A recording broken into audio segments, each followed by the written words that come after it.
Hello everyone, welcome to acad tutor. My name is Saurabh और इस video में हम पढ़ने वाले हैं 13 मई 2021 के करंट अफेयर्स के क्वेश्चंस। तो चलिए शुरू करते हैं।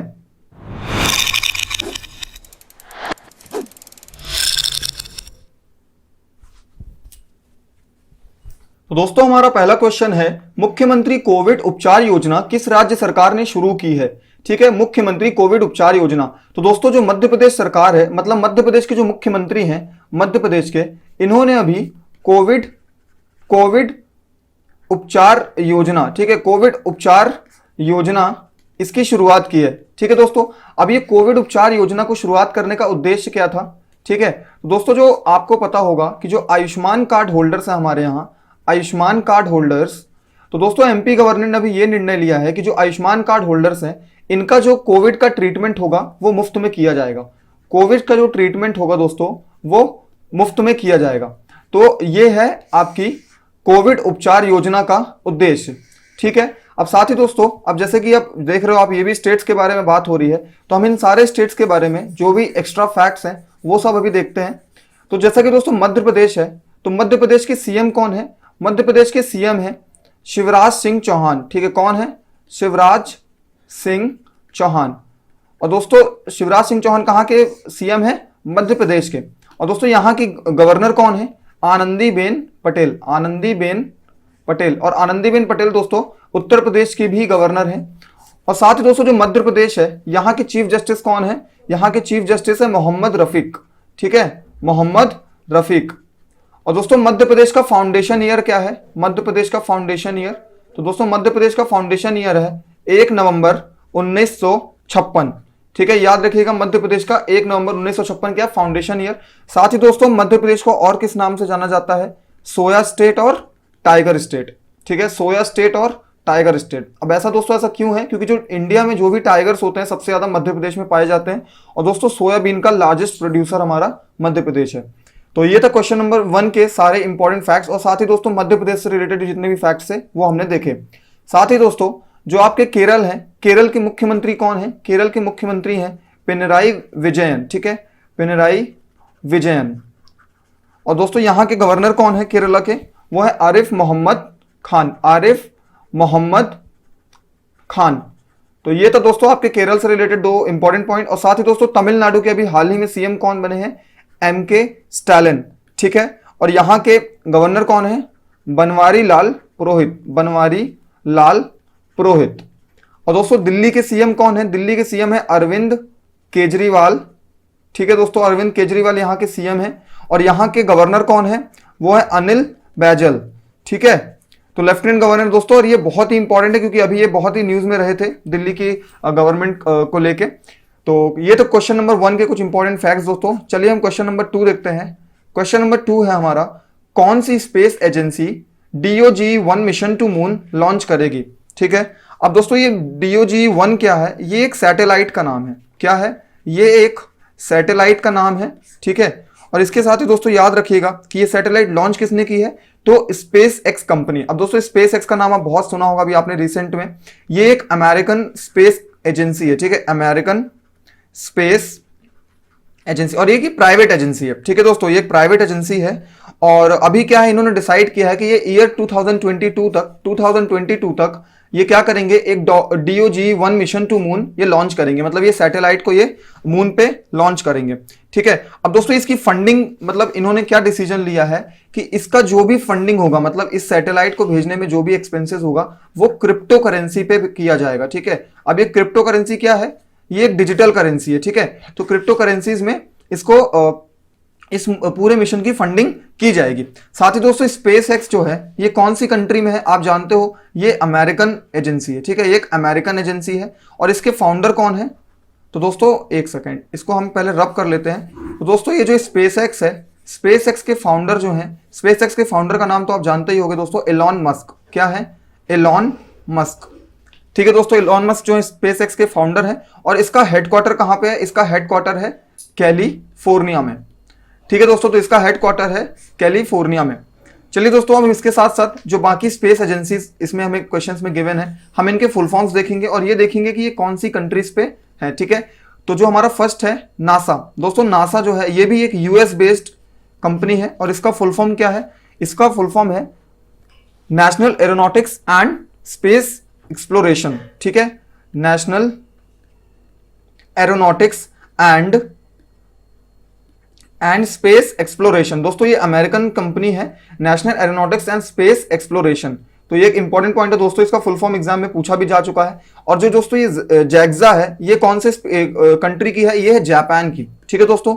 अब जापान जो है, जापान इसकी इस कंपनी का फुल फॉर्म, इसका एजेंसी का फुल फॉर्म क्या है? तो इसका है जापान एरोस्पेस एक्सप्लोरेशन एजेंसी। क्या है? जापान एरोस्पेस एक्सप्लोरेशन एजेंसी, ठीक है दोस्तों। और जो दोस्तों इसके बाद हमारा नेक्स्ट ऑप्शन है एक्सप्लोरेशन एजेंसी।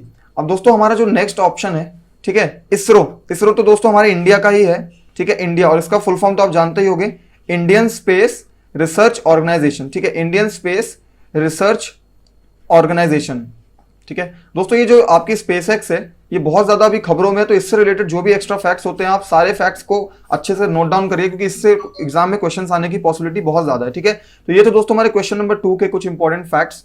चलिए हम नेक्स्ट क्वेश्चन देखते हैं, क्वेश्चन नंबर 3।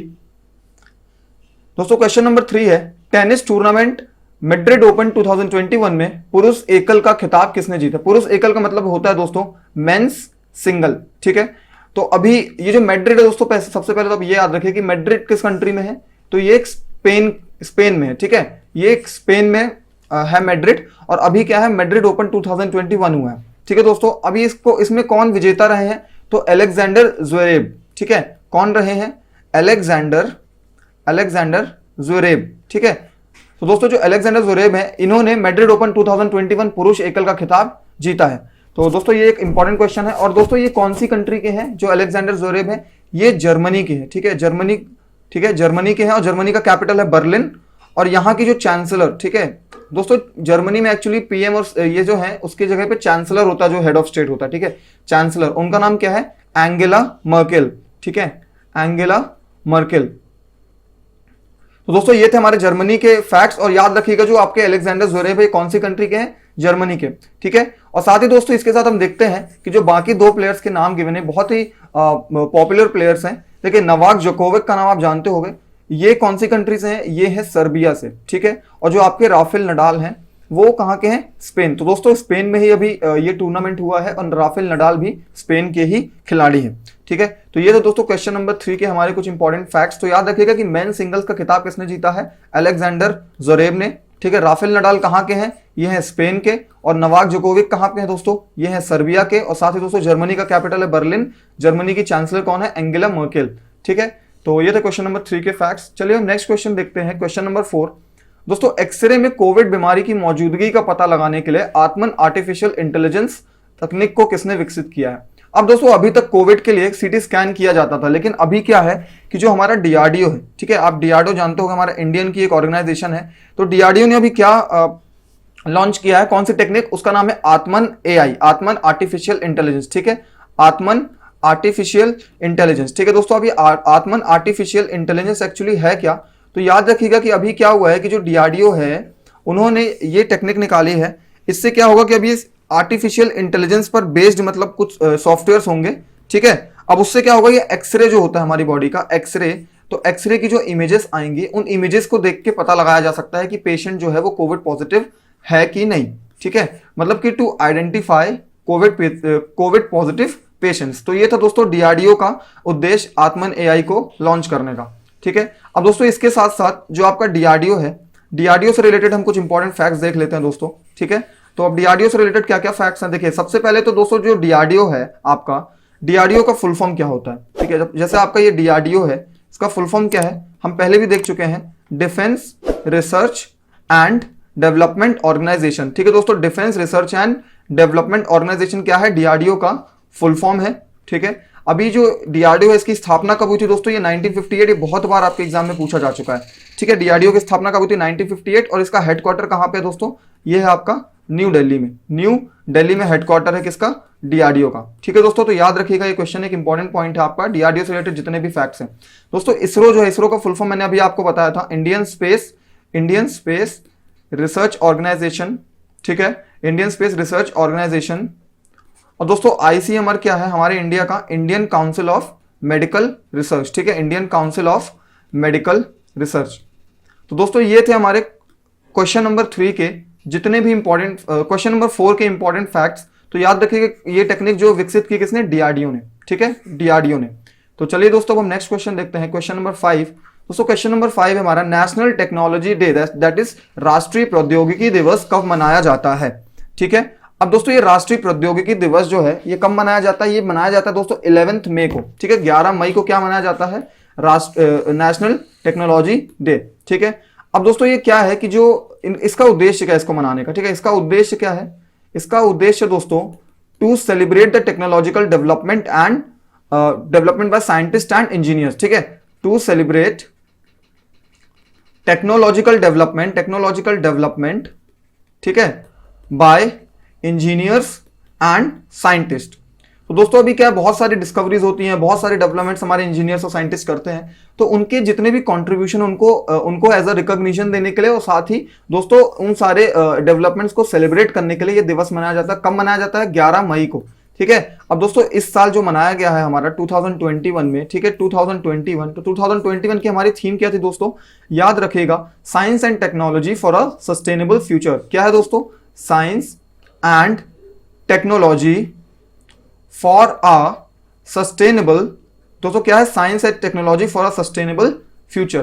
तो दोस्तों ये थी हमारे 2021 की थीम, और जितने भी डेज होते हैं दोस्तों उसकी थीम ही आपके एग्जाम में पूछी जा रही है अभी रिसेंट में।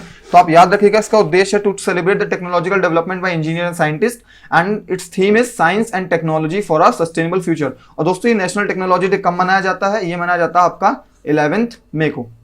तो दोस्तों ये थे हमारे क्वेश्चन नंबर 5 के पॉइंट्स। चलिए हम क्वेश्चन नंबर 6 देखते हैं। तो दोस्तों हमारा नेक्स्ट क्वेश्चन है क्वेश्चन नंबर 6। सऊदी अरब ने हाल ही में भारत और किस देश से मसले सुलझाने के लिए वार्ता का आह्वान किया है।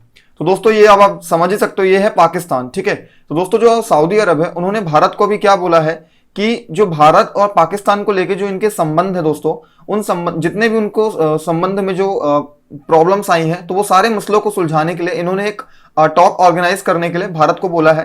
तो दोस्तों अभी आप जानते हो कि भारत ने लास्ट ईयर जितनी भी ट्रेड थी पाकिस्तान के साथ वो सब बंद कर दी थी, ठीक है। तो इससे क्या है दोस्तों कि भारत को, तो जो भारत है उसको बहुत ज्यादा फर्क तो नहीं पड़ा, लेकिन दोस्तों पाकिस्तान को इससे बहुत ज्यादा प्रॉब्लम्स देखने को मिली, ठीक है। अभी ऐसा क्यों है दोस्तों, क्योंकि अभी पाकिस्तान में बहुत ज्यादा फाइनेंशियल प्रॉब्लम्स चल रही हैं। तो जो पाकिस्तान है उन्होंने ही सऊदी अरब से कह के ये मसले को सुलझाने के लिए वार्ता का भारत से आह्वान किया है, ठीक है। तो ठीक है दोस्तों, ये था आपको क्वेश्चन कि किस देश के साथ, तो भारत और पाकिस्तान के बीच में, ठीक है दोस्तों।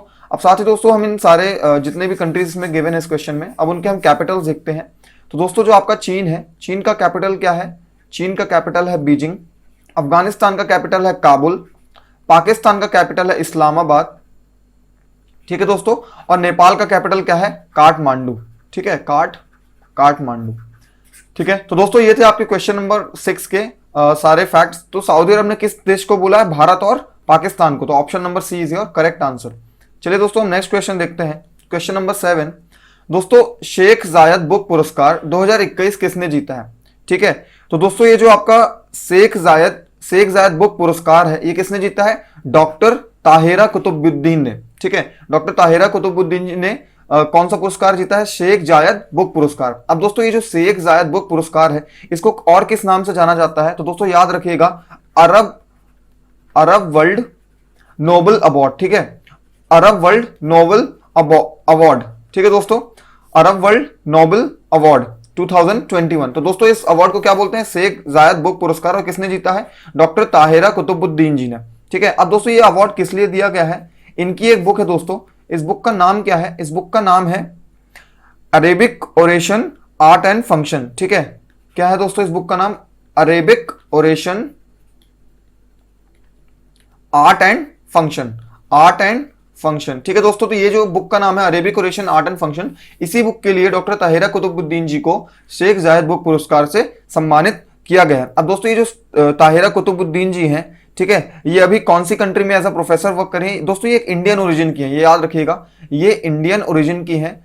और ये कौन सी कंट्री में है, तो दोस्तों ये अभी जो शिकागो यूनिवर्सिटी है, ठीक है, शिकागो यूनिवर्सिटी में एक प्रोफेसर है, ठीक है, शिकागो यूनिवर्सिटी में। और ये किस चीज की प्रोफेसर है, प्रोफेसर ऑफ अरेबिक लिटरेचर, ठीक है, अरेबिक लिटरेचर की ये प्रोफेसर, कहां पर, ये है शिकागो यूनिवर्सिटी में। ठीक है, तो ये थे दोस्तों क्वेश्चन नंबर 7 के जितने भी फैक्ट्स थे। चलिए हम क्वेश्चन नंबर 8 देखते हैं। तो दोस्तों हमारा क्वेश्चन नंबर 8 है, आर्कटिक विज्ञान मंत्री स्तरीय बैठक 2021 में भारत की तरफ से अध्यक्षता किसने की है। ठीक है, तो दोस्तों जो हमारे यूनियन मिनिस्टर ऑफ हेल्थ हैं डॉक्टर हर्षवर्धन। ठीक है, तो डॉक्टर हर्षवर्धन कौन से मिनिस्टर हैं? Union minister of health and family welfare. ठीक है, union minister of health and family welfare. तो दोस्तों union minister of health and family welfare doctor Harshvardhan ji ने अभी कौन सी मंत्री स्तरीय बैठक 2021 में अध्यक्षता की है? आर्कटिक विज्ञान मंत्री स्तरीय बैठक 2021 में। ठीक है दोस्तों, साथ ही दोस्तों जो एस जयशंकर है वो इंडिया के फॉरेन मिनिस्टर हैं। ठीक है, इंडियन फॉरेन मिनिस्टर। याद रखिएगा दोस्तों, सारे पोर्टफोलियोज बहुत ही इंपॉर्टेंट है। निर्मला सीतारमण जी कौन सी मिनिस्टर है? ये हैं फाइनेंस मिनिस्टर। कौन सी मिनिस्टर? Finance minister. दोस्तों अमित शाह जी जो हैं वो होम मिनिस्टर हैं। ठीक है, तो ये थे आपके क्वेश्चन नंबर 8 के आंसर्स दोस्तों। डॉक्टर हर्षवर्धन जी ने आर्कटिक विज्ञान मंत्री स्तरीय बैठक 2021 में भारत की तरफ से अध्यक्षता की है। ठीक है, चलिए दोस्तों हम नेक्स्ट क्वेश्चन देखते हैं, क्वेश्चन नंबर 9। दोस्तों क्वेश्चन नंबर 9 एक इंपॉर्टेंट क्वेश्चन है कि ICC player of the month अप्रैल का खिताब किसने जीता है। ठीक है, अब दोस्तों आईसीसी जो है ये हर साल अपना हर मंथ का जो भी प्लेयर ऑफ द मंथ होता है वो डिक्लेयर करते हैं। ठीक है, तो दोस्तों अभी जो अप्रैल मंथ है आपका उसमें कौन डिक्लेयर किया गया? बाबर आजम। ठीक है, तो दोस्तों ये जो बाबर आजम है ये एक पाकिस्तान के खिलाड़ी है। ठीक है, पाकिस्तान के खिलाड़ी हैं और इनको player of the April month, ठीक है, प्लेयर ऑफ अप्रैल मंथ चुना गया। ठीक है दोस्तों, याद रखिएगा एक इंपॉर्टेंट पॉइंट है। और साथ ही दोस्तों जैसे अभी जो भी एग्जाम हो रहा है उसमें जनवरी, फरवरी और मंथ के भी करंट अफेयर्स हैं, तो हम देखते हैं जनवरी में ये कौन सिलेक्ट हुआ था और साथ ही हम देखेंगे दोस्तों फरवरी में और मार्च में। तो आईसीसी का प्लेयर ऑफ जनवरी एंड प्लेयर ऑफ फरवरी एंड मार्च, तो हम देखते हैं दोस्तों जनवरी में कौन सिलेक्ट हुए थे? ऋषभ पंत। ठीक है दोस्तों, ऋषभ पंत ये एक इंडियन प्लेयर है दोस्तों। और फरवरी में कौन सिलेक्ट हुआ था? रविचंद्रन अश्विन। ठीक है दोस्तों, रविचंद्रन अश्विन। साथ ही दोस्तों मार्च में कौन सिलेक्ट हुआ था? भुवनेश्वर कुमार। ठीक है, भुवनेश्वर कुमार। तो ये थे दोस्तों आपके क्वेश्चन नंबर 9 के इंपॉर्टेंट फैक्ट्स। तो जो ICC player of the month है अप्रैल में सिलेक्ट हुए आजम खान। ठीक है, बाबर आजम। ठीक है, आजम खान नहीं है, सॉरी, बाबर आजम। ठीक है, तो ये था दोस्तों क्वेश्चन। अब साथ ही दोस्तों हम देखते हैं आईसीसी से रिलेटेड कुछ इंपॉर्टेंट फैक्ट्स। ठीक है, अब आईसीसी और जो भी इंटरनेशनली जो ऑर्गेनाइजेशंस होती है दोस्तों सब में सबसे क्वेश्चन पूछे जाते हैं। तो दोस्तों आईसीसी का सबसे पहले फुल फॉर्म क्या होता है? International cricket council. ठीक है दोस्तों, क्या होता है? International cricket council. साथ ही दोस्तों इसका हेडक्वार्टर कहां पे है? याद रखिएगा एक इंपॉर्टेंट पॉइंट है, इसका हेडक्वार्टर दोस्तों यूएई में। ठीक है, यूएई का फुल फॉर्म क्या होता है? United Arab Emirates. ठीक है, और इसको हम क्या बोलते हैं? और दुबई। ठीक है, यूनाइटेड अरब एमिरेट्स ये कहां है? ये इसको क्या बोलते हैं? दुबई। ठीक है, अब दोस्तों आप इसका फाउंडेशन ईयर अब बहुत इंपॉर्टेंट है, याद रखिएगा इसका फाउंडेशन ईयर कब है? ये है 1909 में। ठीक है, तो दोस्तों 1909 जो है वो आईसीसी का फाउंडेशन ईयर है। ठीक है, तो चलिए दोस्तों हम क्वेश्चन नंबर 10 देखते हैं और ये हमारे इस वीडियो का लास्ट क्वेश्चन है। किस देश ने 2045 तक कार्बन नेट जीरो उत्सर्जन का लक्ष्य तय किया है? ठीक है, तो दोस्तों जो जीरो एमिशन ऑफ कार्बन है, आप जानते हो दोस्तों पूरे वर्ल्ड में सब एनवायरनमेंट को लेके बहुत ज्यादा भी कंसर्न है। ठीक है, तो जो जर्मनी है आपका दोस्तों, जर्मनी, इन्होंने भी क्या डिक्लेरेशन किया है कि जो 2045 है तब तक ये जो नेट जीरो एमिशन करेंगे। ठीक है, नेट जीरो एमिशन। अब दोस्तों नेट जीरो एमिशन का मतलब क्या होता है? अब देखो दोस्तों ये तो पॉसिबल ही नहीं है कि अब कार्बन का उत्सर्जन ही ना हो। ठीक है, तो इसके लिए मतलब क्या तरीका है कि नेट जीरो उत्सर्जन किया जाएगा। इसका मतलब दोस्तों जितना भी ये एमिशन करेंगे, एमिशन उसको ये किसी दूसरे तरीके से इसको कवर करेंगे। ठीक है, फॉर एग्जांपल जैसे कि प्लांटेशन कर दिए और भी कुछ रेगुलेशंस के थ्रू मतलब कि इसको किस तरीके से और एक्स्ट्रा तरीके से कवर किया जा सकता है उस पर वर्क करके इसको जीरो किया जाएगा 2045 तक। ठीक है दोस्तों, तो ये थे दोस्तों कुछ इंपॉर्टेंट पॉइंट। साथ ही दोस्तों हम देखते हैं जो एक्स्ट्रा आपके कंट्रीज दी हुई हैं इनके बारे में। ठीक है, तो दोस्तों जो भारत है आपका, भारत की कैपिटल क्या है? तो दोस्तों भारत की कैपिटल है न्यू दिल्ली। ठीक है, जर्मनी की कैपिटल है बर्लिन, जापान की कैपिटल है टोक्यो और दोस्तों ऑस्ट्रेलिया की कैपिटल क्या है? कैनबेरा। ठीक है दोस्तों, साथ साथ आप इसकी करेंसीज भी देखिए। इंडिया की आप जानते हो दोस्तों इंडियन रुपीज है। ठीक है, अब जर्मनी की करेंसी दोस्तों यूरो है। ठीक है, यूरो। दोस्तों जापान की करेंसी क्या है? Japanese yen. ठीक है दोस्तों, जापानीज येन। जापानीज येन कहाँ की करेंसी दोस्तों, ये है जापान की करेंसी। और दोस्तों ऑस्ट्रेलिया की करेंसी क्या है, ऑस्ट्रेलिया की करेंसी दोस्तों ऑस्ट्रेलियन डॉलर, ठीक है, ऑस्ट्रेलियन डॉलर, ठीक है। दोस्तों ये थे आपके क्वेश्चन नंबर 10 से रिलेटेड जो भी इंपॉर्टेंट पॉइंट्स हमने देखा दोस्तों कि 2045 तक जो आपका जर्मनी है, ये जर्मनी जो है आपका वो जीरो नेट एमिशन करेगा, ठीक है, जीरो नेट एमिशन, ठीक है, ऑफ कार्बन। तो ये चीज याद रखिएगा दोस्तों। तो दोस्तों ये थे आपके 13 मई 2021 के सारे इंपॉर्टेंट क्वेश्चंस और जितने भी करंट अफेयर्स से दोस्तों मैंने इस वीडियो में कवर किया है 13 मई के। अब हम चलिए मिलते हैं नेक्स्ट वीडियो में। अगर आपको वीडियो पसंद आए तो प्लीज लाइक, शेयर और सब्सक्राइब करना और मेरे को अपना कमेंट में फीडबैक जरूर दीजिएगा, ठीक है। So thank you so much, bye bye, take care.